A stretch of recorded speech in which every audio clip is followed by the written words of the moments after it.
Hello class tenth summer break आपका ख़त्म हो चुका है और फिर से असाइनमेंट आपके शुरू हो गए हैं।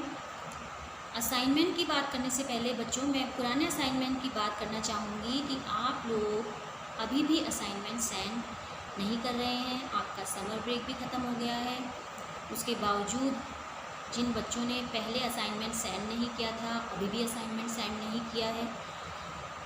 आपको तो पता है बच्चों, लास्ट ईयर भी आपको इन असाइनमेंट का कितना फ़ायदा हुआ था, मैं बार बार आपसे कह रही हूँ।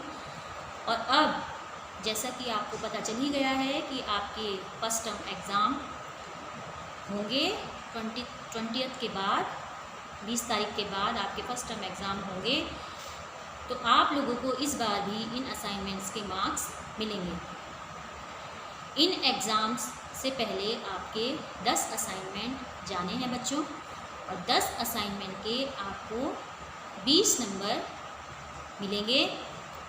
और आप सोचिए, ये तो आपके फ्री के नंबर हैं। अगर आपने असाइनमेंट भेजा है, काम अच्छे से किया है, तो आपको पूरे मार्क्स दिए जाएंगे। तो आप इन मार्क्स की वैल्यू को क्यों नहीं समझ रहे हैं बच्चों? सभी सब्जेक्ट्स में अपना असाइनमेंट भेजिए, टाइम से कीजिए, असाइनमेंट सेंड कीजिए, तभी आप अपने एग्ज़ाम्स को अच्छे से दे पाएंगे। ठीक है बच्चों?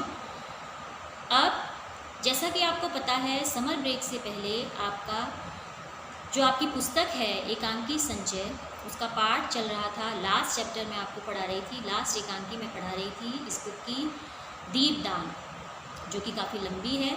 आधी मैं आपको पढ़ा चुकी हूँ, आधा भाग इसका बचा है। ठीक है बच्चों?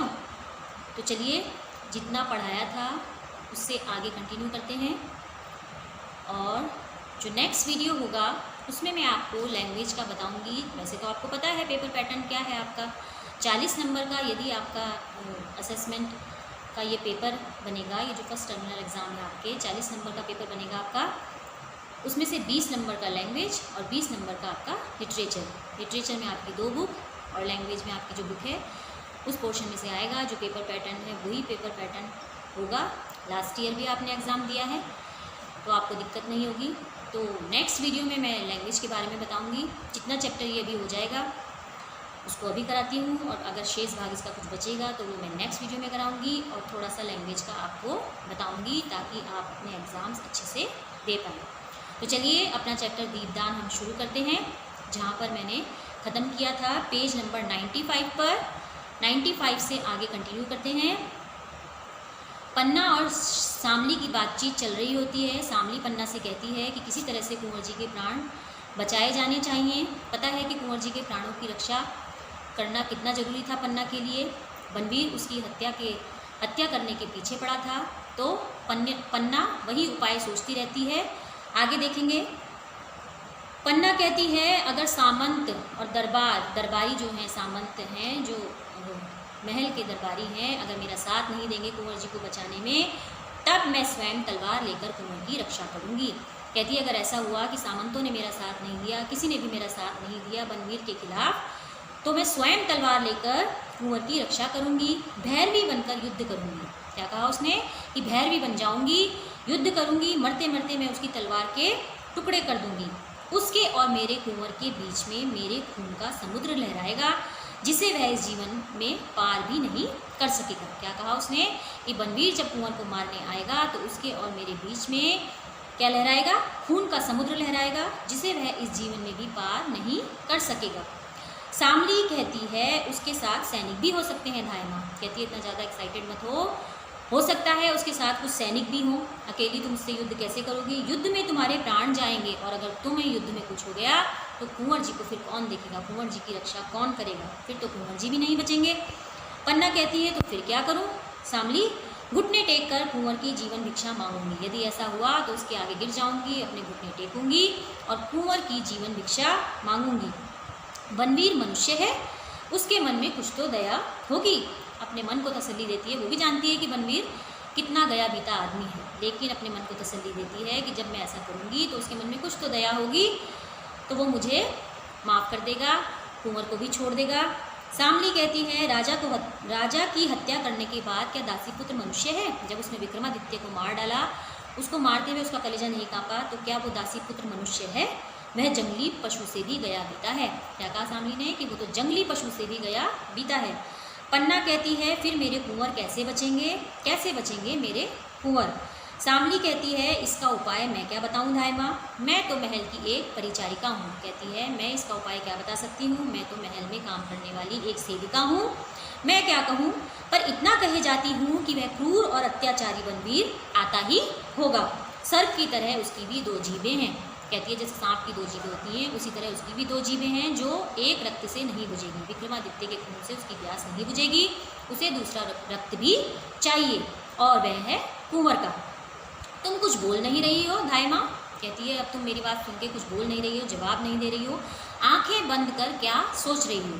पन्ना कहती है भगवती तुलजा का ध्यान कर रही हूँ कि मुझे शक्ति दें कि मैं कुंवर की रक्षा कर सकूँ। क्या कहती है कि उसकी मैं भगवती तुलजा का मैं ध्यान कर रही हूँ कि वह मुझे इतनी शक्ति दें कि मैं कुंवर की रक्षा कर सकूँ। शामली कहती है इस समय कुंवर की रक्षा शक्ति से नहीं हो सकेगी, कोई युक्ति ही काम दे सकती है, कोई आइडिया ही काम दे सकता है, कोई उपाय ही काम दे सकता है। शक्ति की ज़रूरत नहीं पड़ेगी इस समय, उससे उसकी रक्षा नहीं होगी।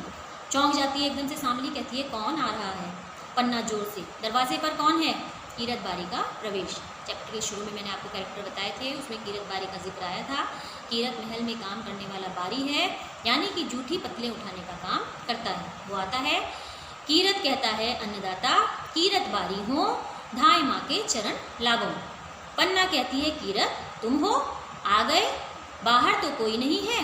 कीरत कहता है अन्नदाता बाहर सिपाहियों का डेरा लग रहा है, जान नहीं पड़ता अन्नदाता कि आधी रात को जे का हो रहा है, पैड में किसी का भी पेशारा नहीं हो पाता।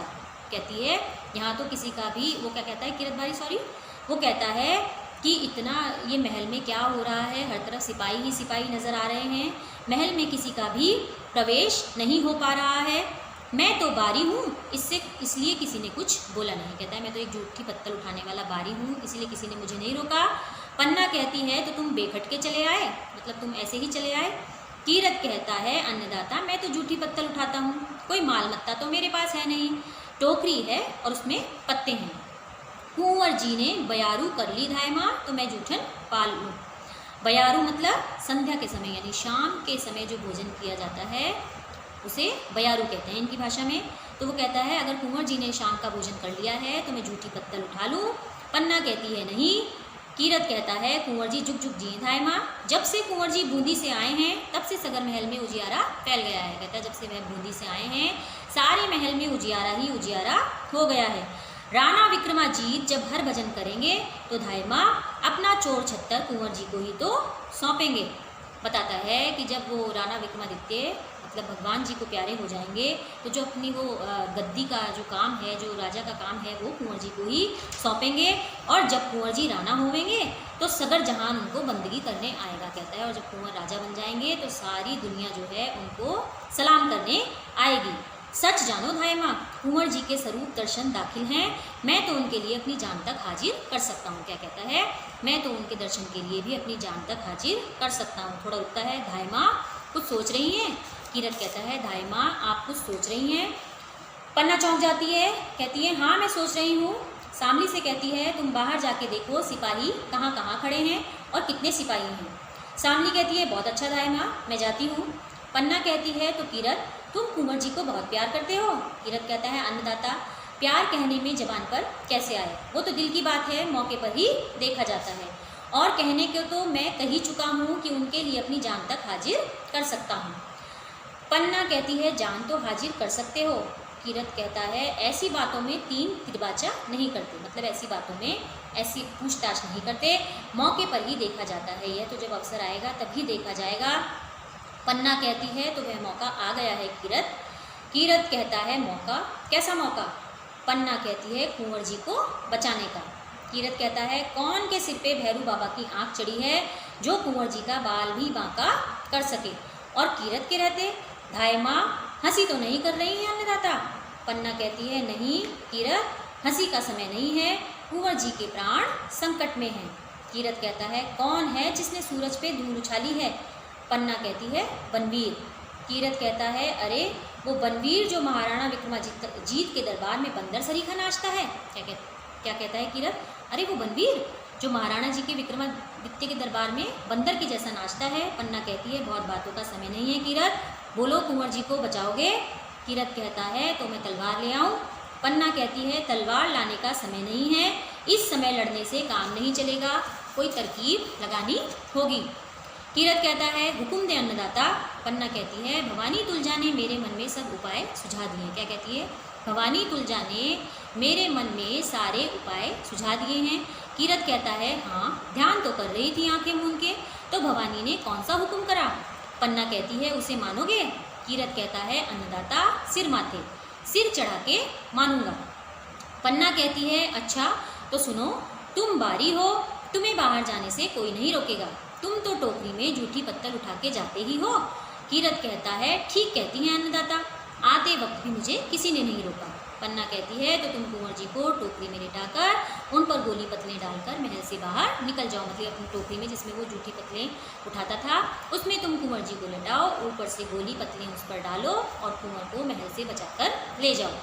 कीरत कहता है वाह, अन्नदाता ने खूब सोचा, मैं ऐसे निकल जाऊंगा कि सिपाही लोग मुंह देखते ही रह जाएंगे। फिर पूछता है कुंवर जी कहाँ हैं?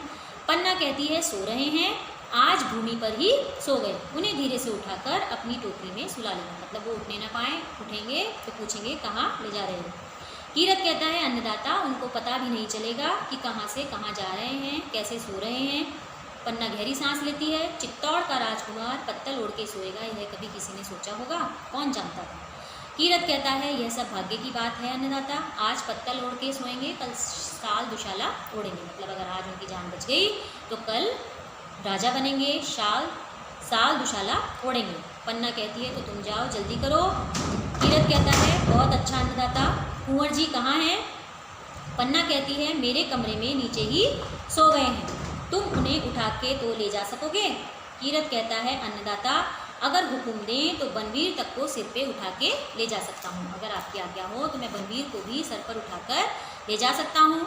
पन्ना कहती है ठीक है, तुम्हारी टोकरी तो काफ़ी बड़ी है। कीरत कहता है अन्नदाता आपके जस ने तो मेरी टोकरी और बड़ी कर दी। मतलब जो काम आपने मुझे सौंपा है राजा को टोकरी में ले जाने का, भविष्य में जो राजा होंगे उसने तो मेरी टोकरी की वैल्यू जो है, मेरी टोकरी की कीमत और बढ़ा दी है। सारे राजमहल की पत्तलें छोटी टोकरी में कैसे आ सकती हैं? और अन्नदाता आज तो बनवीर के साथ बहुत सामंतों ने खाना खाया है, तो कहता है आज मैं जानबूझ के बड़ी टोकरी लाया हूँ क्योंकि आज महल में त्यौहार था और बहुत सारे सामंतों ने भोजन किया है, तो मैंने सोचा बड़ी टोकरी ले चलूँ, सो वो ही लेकर आया हूँ। पन्ना कहती है तो चलो मैं तुम्हारी मदद कर दूँ। कीरत कहता है अन्नदाता आप तकलीफ़ ना उठाएं, मैं सब कर लूँगा। पन्ना कहती है और वहाँ कुंवर जी को लेकर तुम बेरिस नदी के किनारे मुझसे मिलना, वहाँ जहाँ शमशान घाट है, जहाँ मुर्दों को ले जाया जाता है, जहाँ मरघट है। कीरत कहता है ठीक है अन्नदाता, वहीं मिलूँगा, वहाँ मुझ पे किसी भी आदमी की नज़र नहीं पड़ेगी। पन्ना कहती है तो जाओ कीरत, आज तुम जैसे एक छोटे आदमी ने चित्तौड़ के मुकुट को संभाला है, तुम जैसे एक छोटे आदमी ने आज चित्तौड़ के मुकुट की रक्षा की है, एक तिनके ने राज सिंहासन को सहारा दिया है, तुम धन्य हो। कीरत कहता है अन्नदाता धन्य तो आप हैं कि मुझको आपने ऐसी सेवा करने का काम सौंपा है, तो मैं चलूँ? सामली कहती है धायमा, महल चारों तरफ सिपाहियों से घिर गया है, उत्तर की तरफ 7 सिपाही हैं, बाकी तीनों तरफ 20 सिपाही पहरा दे रहे हैं। शायद उत्तर की तरफ के सिपाही बनवीर को लेने गए हैं, इसलिए वहाँ कम सिपाही हैं कहती है। पन्ना कहती है कोई चिंता की बात नहीं सामली, तुम यहीं ठहरना, मैं भी आती हूँ। सामली कहती है देख के क्या करोगी, मैं तो देख आई हूँ, कुंवर को बचाने का कोई उपाय सोचो। पन्ना कहती है मैं अभी आती हूँ। कीरत से कहती है चलो कीरत। सामली कहती है ना जाने धायमा क्या सोच रही है, कीरत बारी भी तब से यहीं बना है, क्या होगा हाय। बनवीर ने महाराणा को रक्त में नहला दिया, दुष्ट बनवीर, तुझे नरक में भी चैन नहीं मिलेगा। सामली उसको मनी मन कोसती है, कुंवर उदय सिंह पर आँख लगाई है भवानी, कुंवर की रक्षा करो, रक्षा करो। पन्ना का प्रवेश होता है। पन्ना कहती है अब ठीक है, कुंवर की रक्षा हो गई। सामली खुश हो जाती है, कहती है हो गई, कैसे हो गई? पन्ना कहती है कीरत ने अपनी टोकरी में कुंवर को सुला दिया, ऊपर से पत्तलें ढक ली और उन पर पानी भी छिड़क दिया ताकि वो पत्तलें पानी से जो है बैठ जाएं और उड़े नहीं, इसलिए छिड़का पानी। वह उन्हें लेकर बेखटके महल से बाहर हो जाएगा, कोई उससे कुछ पूछेगा भी नहीं। कुंवर जी बच गए, कुंवर जी बच गए। शामली कहती है, वाह वाह धाय माँ, बहुत अच्छा सोचा, बहुत अच्छा सोचा। सिपाही समझेंगे कि बारी जूठी पतले लेकर जा रहा है, कोई उससे कुछ पूछेगा भी नहीं। कुंवर जी बच गए, कुंवर जी बच गए। पन्ना कहती है, चित्तौड़ के भाग्य से ही वे बचेंगे। क्या मतलब है उसका कि अभी खतरा टला नहीं है, चित्तौड़ के भाग्य से ही वे बचेंगे। शामली कहती है, ज़रूर बचेंगे, पर धाय माँ वह सब तुम्हें किसने सुझाया? पन्ना कहती है, भवानी ने। मैंने आँख बंद कर उनका ध्यान किया। उसी समय बारी आया। उसने कहा, मैं तो जूठी पत्तल उठाता हूँ, कोई मालमत्ता तो मेरे पास है नहीं, टोकरी है और उसमें पत्ते हैं, बस भवानी ने यही बात मुझे सुझा दी। शामली, पर एक बात है धाय माँ। पन्ना, क्या? शामली, बनवीर यहाँ ज़रूर आएंगे, वे तुम्हारे महल में कुंवर जी की खोज करेंगे। जब वे कुंवर जी को ना पाएंगे और तुमसे पूछेंगे तो तुम क्या उत्तर दोगी? तो बच्चों, आज इतना ही रखते हैं। तो जितना पार्ट मैंने आपको पढ़ाया है, पिछले वीडियो में भी जो पढ़ाया है, आप उसको ध्यान से देखें और समझें। इसका जो बचा हुआ शेष भाग है, यदि हुआ तो मैं नेक्स्ट वीडियो में पढ़ाऊंगी, नहीं तो नेक्स्ट वीडियो में लैंग्वेज पढ़ाऊंगी। तब तक आप अपना काम समय से करके जीमेल पर सेंड कीजिए और मुझे भेजिए। धन्यवाद।